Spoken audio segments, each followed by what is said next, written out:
Welcome, dear Thriver, to Thriver TV, where you don't just learn about narcissistic abuse, but how you can heal for real from it. Today, I want to talk about non-accountability, what it is, and how destructive it is for relationships. But before we get into that, why is accountability so important? Relationship accountability is taking responsibility for your actions and how they affect another person, as well as being able to course correct to improve the trust, collaboration, and partnership of a relationship. Healthy bonds, whether it be intimate partner or friendship, family, business associations, require healthy accountability.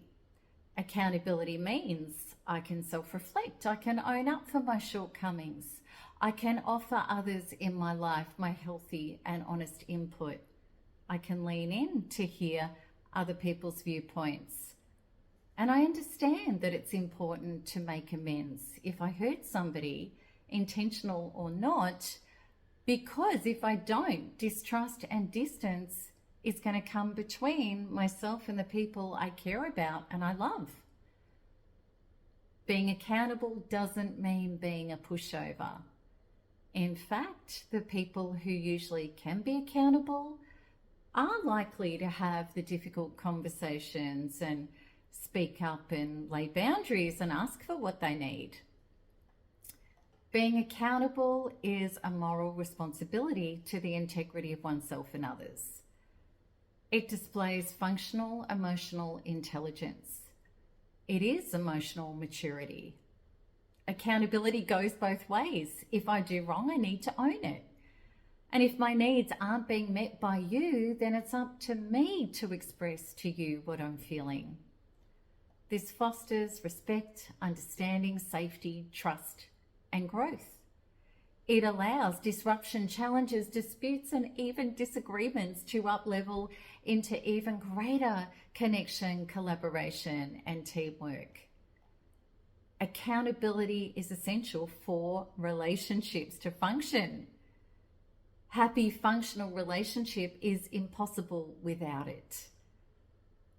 Let's have a look at the narcissist application towards accountability. Narcissists, due to their internal wounds, have a very fragile sense of self-esteem. They fear being wrong, they've got defenses, and these defenses are not just impenetrable. If you get too close, they can be brutal. Narcissists suffer from toxic shame, which is the fear of being defective, which rather than admitted and healed and worked on, when triggered, gets projected onto other people as blame, attacking these people's character and sense of self. Narcissists don't experience guilt like normal people do, such as remorse and awareness around how they've hurt somebody else. Rather, the painful, overwhelming feelings are their own shame, without the internal resources to face, hold, heal, and transform those feelings.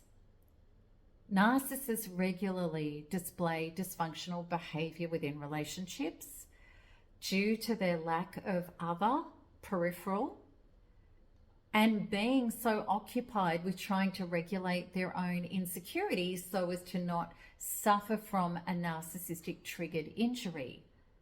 So in relationship, narcissists detach from people. They distrust them. They don't check in with others. They don't do teamwork. They don't speak up and communicate. They lie. They don't take care of business in healthy and honest ways. And they're destructive in the way that they treat and they speak to you. To try to survive a narcissistic relationship means that you have to walk on eggshells.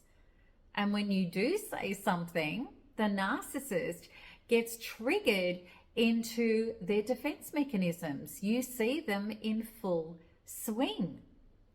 And it doesn't matter whether a narcissist is caught out in a misdemeanor red-handed. They will always deny it. They didn't do it. You got it wrong. That was never said. You don't have proof. Nothing was done to you. There's no effect on you. You're disloyal for not believing the narcissist narrative about what happened. It's wrong of you to bring this up, to make a big deal out of nothing, and you're the abusive one who's always angry and looking to have an argument. Or the narcissist doesn't remember doing something destructive. This is known as toxic amnesia. And it's how perpetrators pretend not to have done that awful thing. They don't remember, they don't recall doing the betrayal or the abuse or lying or whatever the other dysfunctional behavior was. The aim is to gaslight you, to try to make you doubt your own perceptions and memories and information. Narcissistic denial gets worse. It actually becomes delusion. So there's such an effort for the narcissist to create a narrative, to create stories, to avoid accountability, means that through lying to you, the narcissist is lying to themselves and can completely lose touch with the reality of the situation. So the excuses and the justifications start taking on a life of their own. Delusion means detachment from reality, and this is where it goes to. So trying to have a conversation with somebody who is delusional and acting delusional about the truth of the event is mind-bending, and it's incredibly frustrating, because what you're doing is you're trying to seek a sane recognition, an agreement, an amends, some safety regarding what happened, and you can't even get to the first base of the reality of what actually did happen. Additional gaslighting tactics include making you doubt your own feelings, perceptions, and reality, and that can happen in lots of other ways. So it's comments telling you it's wrong to feel the way that you do, or somebody saying to you, I never lie to you. You have the issues, not me. You know I love you, you know I care about you. You're just being oversensitive. Whilst continuing to lie, to cover up a lie, and doubling down with more lies. Blame shifting is another defense that's used in non-accountability. So it's something or somebody else's fault, or they'll cite unrelated events that have nothing to do with this event, refusing to remain on topic. And I'm sure you've experienced many other defenses that I could go into massive detail about, but there's really no point. But say yes if that's the truth, and share in the comments the other defense mechanisms that you've experienced, because they're all pretty stock standard and we've all been through them. All right, so the cover up is worse than the crime, and it really is. So being lied to by somebody you love and trusted with your heart is soul destroying.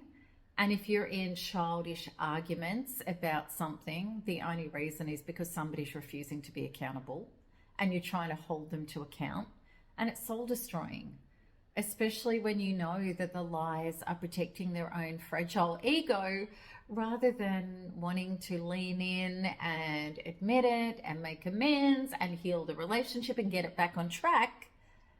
This person is refusing to do any of that. Narcissists do not feel into or connect to other people's emotional realities at all. They can't hold space for them, they can't apply care to them, and they can't have empathy towards them, especially when the narcissist's behavior is under question. An altruistic narcissist can do it about many other things, but can't do it when they're held to account. The narcissist simply will not own up.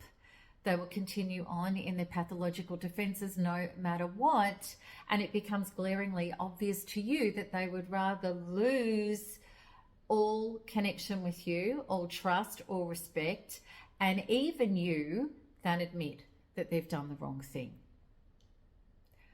Saying whatever it takes to try to avoid scrutiny from others, of course, it backfires terribly, because the covering up of dysfunctional behavior with excuses and stories is even more drastically dysfunctional and damaging than what occurred in the first place.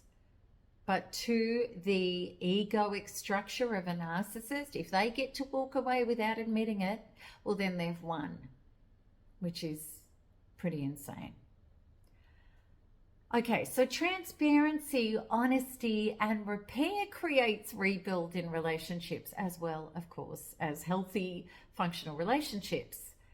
Many psychologists agree if there is humility, openness, transparency, and remorse for the damage to the other, as well as a full commitment to atone and heal and grow and go through the inner work, the work on self to not repeat that behavior, even when there's been very, very painful betrayals and misdemeanors, relationships can heal. It's also believed that even in dysfunctional relationships where there's serious issues like ongoing addictions, if transparency takes place and ownership, it's much less damaging than much lesser issues that are plagued with lies, distorted reality, gaslighting, and lack of accountability. Let me know if you agree with that in the chat below. All right, so healing from and protecting oneself with non-accountability, from non-accountability.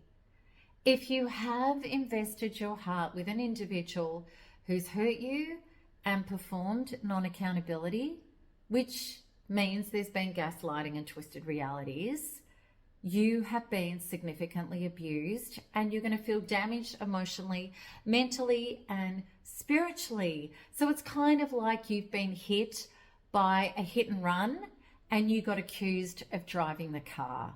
It's really quite damaging. So the usual symptoms for this are PTSD, and you're going to feel trauma bonded to that individual.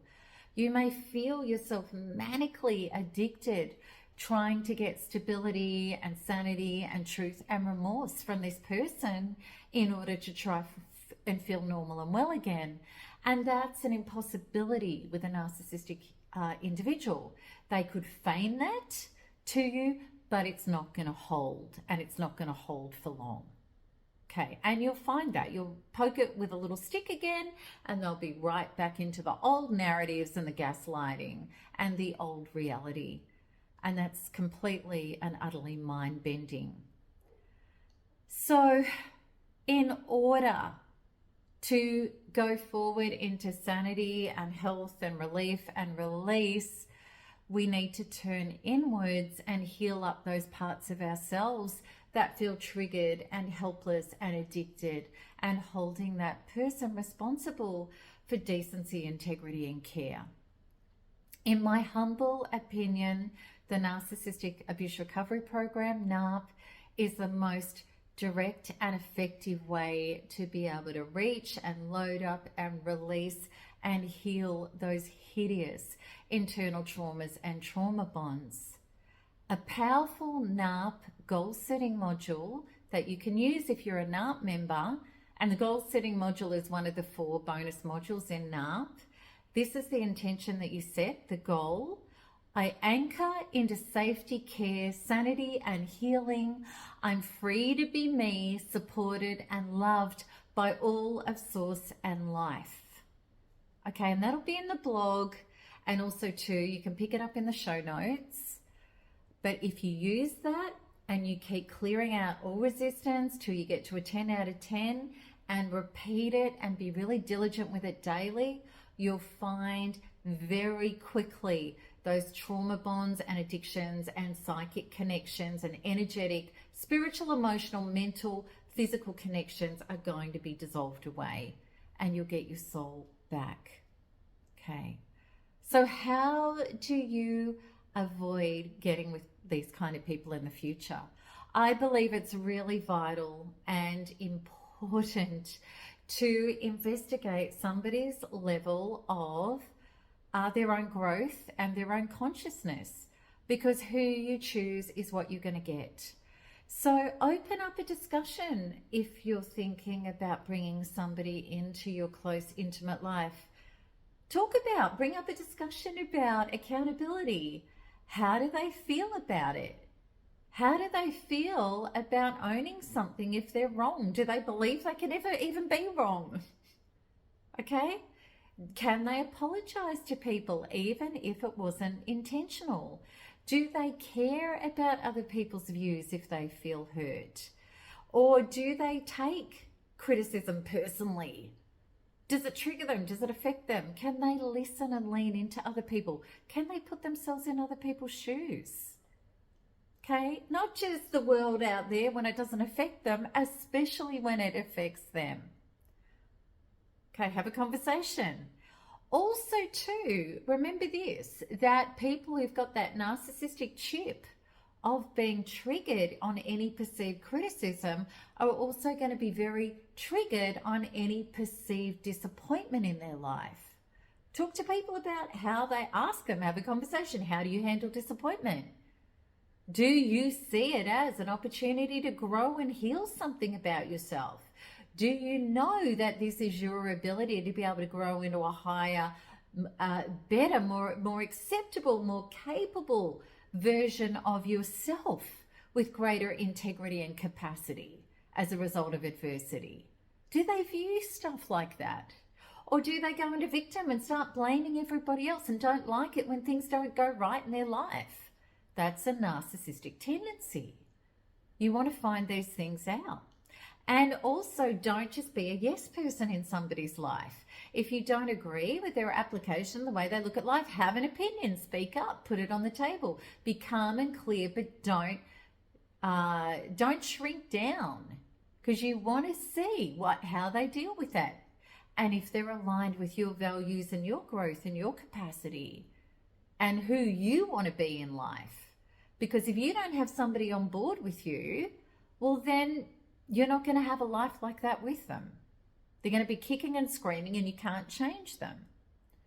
Okay.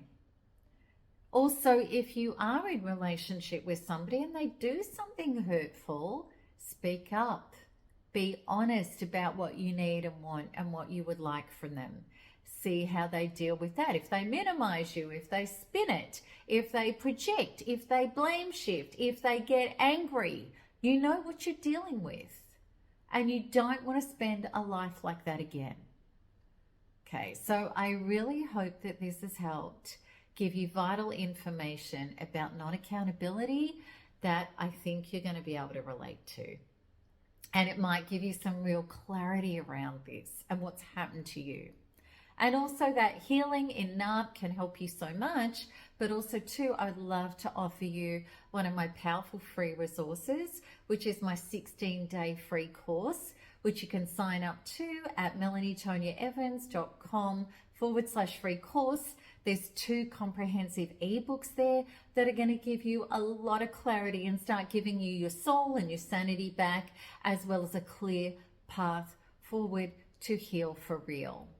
Also, please subscribe to my channel, hit the notification bell, and share this video with anybody who you know is experiencing a lack of accountability so that it can help them.